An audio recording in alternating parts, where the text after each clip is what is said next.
Kathy, and I'm a brand director, and I'm a salesperson, and I sell a lot of different assets. And what I find the hardest part is managing my time with assets, according to what kind of revenue that they're bringing in. And I'm selling 2 or 3 magazines, and I'm also selling the digital online. So trying to manage kind of the sales of those assets is difficult. Time management almost of my job according to revenue and what I'm expected to do. So right now, what's your system for prioritizing them? Yeah, I think it is, I sold one of these properties for 6 years before I was then given the opportunity to sell the digital part of it, and then to sell another magazine that was a spin-off, and another magazine that was a spin-off. So I kind of tend to gravitate back to the one that I'm comfortable with, and not spend probably as much time on the digital and maybe the other 2 magazines. I also know that the one magazine brings in more revenue. There's more circulation, so there's more revenue there. And as a salesperson with a goal, a high goal, how do I still keep the company and even customers happy, by explaining the entire portfolio when you go into a meeting and you have, 20 to 30 minutes to talk about all of your assets. I guess especially when it's kind of a capabilities type of presentation versus targeting in on one financial company or one, financial company. I have a lot of financial advertisers, but I think it just becomes difficult to keep internal people happy with what you're doing and trying to get all those assets out in front of people, then, also at the same time doing the best thing for that customer that's sitting in front of you.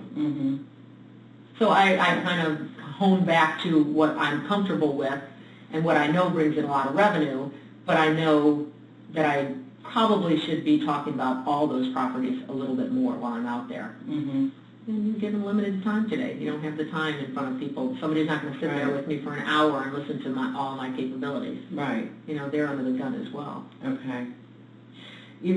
So it sounds like it's how do I target specific clients to plug in the specific product? Is that? Yeah, I think so. I think it's kind of how do I, if I have one company and they're used to buying, this magazine, and we have kind of a spin-off that also makes sense for them, how like do I... Like a digital product? Yes, like a digital product. How do I get them under the tent? We're pushing the integration between the digital and the print, but maybe they're used to buying, other digital prospects. So it's kind of, selling more assets, I guess. Okay. I'm responsible for selling more assets now than I ever have in the past, and how do I get those people to buy more assets just from us versus going to other places? I think a lot of it is time management. It really is time management. I know that, I have, in my 8-hour day, I might be talking about one magazine, and then 2 minutes later I have a phone call that's on the kids magazine, a children's magazine versus an adults magazine versus this.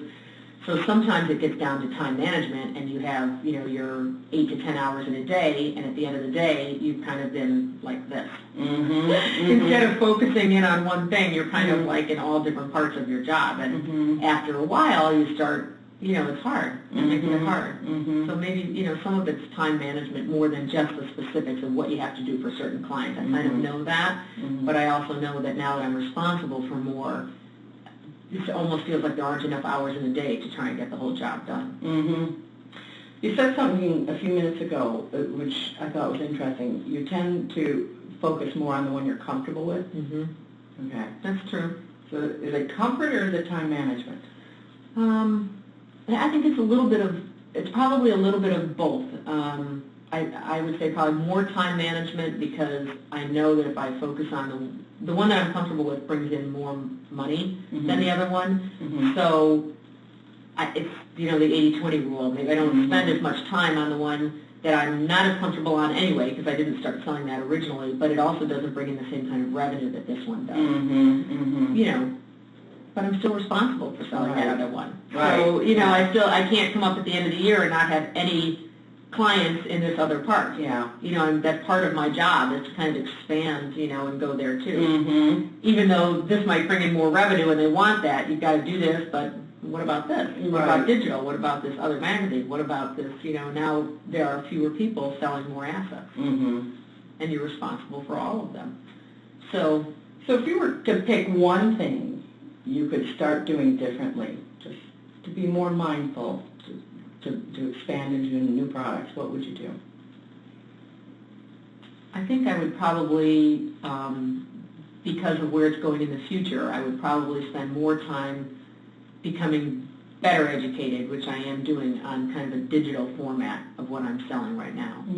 Because although what I'm selling right now brings in a lot of money, the future is leading more towards digital versus the print and self-publishing. So I think becoming better educated with all the terms and jargon and nuances that it takes to do that, and then I'm really expected to do that because they prefer me to be selling a digital property versus another magazine, since a lot of it's going towards digital. And digital is not only just a website, but also a tablet. Like the magazine's just becoming interactive on these new tablets that are coming out. So, how do you start to transfer companies' mindsets from a print environment into a digital environment? So better educating myself on the property in general, and then, being able to present that to people and get them to understand, this is the way that things are going, and this is the way your messaging is going to come across to people 10 years from now. How many magazines will there be? Will there be?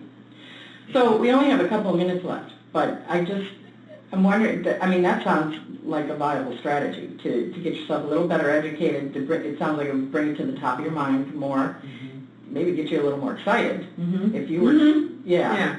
So what needs to be done to start educating yourself more on that? I think, I'm doing some of that now, going to conferences for it, speaking to people that are developing those tablets and developing the interactivity that the user, what is the user getting out of a tablet versus just reading a magazine. Now they're going to be able to see video and how the editor's speaking. So showing people out, when you're out in the field, taking your tablet out and showing them. It's hard to sell them. Even if you're not ready to sell them for another year, showing them how if they get into an article, all of a sudden they can see a video of the editor talking, But educating myself in, the backup to it and what it takes technology-wise to get people's advertisements on there, and what can the advertiser do? Now the advertiser can put a video in.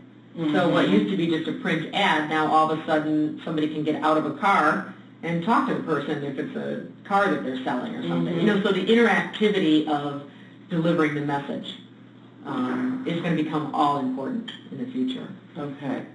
So it sounds to me like there's a little bit more, you're doing some things, but there's a little bit farther you can push it. Definitely. So what's one thing you can do like in the next week even to move it along a little more? I think maybe deciding which top 10 accounts it would make the most sense for in the next 60 to 90 days to try and push that revenue a little faster. Okay. Instead of only looking at it as, this is a technology that's coming, you should be thinking about this, maybe targeting 10 accounts or 15 accounts that you could maybe move the needle on this year instead of, it's coming, this is what you should learn. Yeah. So probably targeting accounts that I feel makes the most sense for. Okay. So do you think you can do that within the next 2 weeks? Yeah, I think that I probably can. And that makes sense. All right. To me. All right. What's going to hold you accountable to that? Myself. Will you do it? Knowing that I have to do it, yeah. I feel like that's what's going to move the needle to get people to understand that this is the future. Are you committed? I'm committed. All right. Okay. I'll be checking. Okay. All right. All right. Thanks. You're welcome. Okay.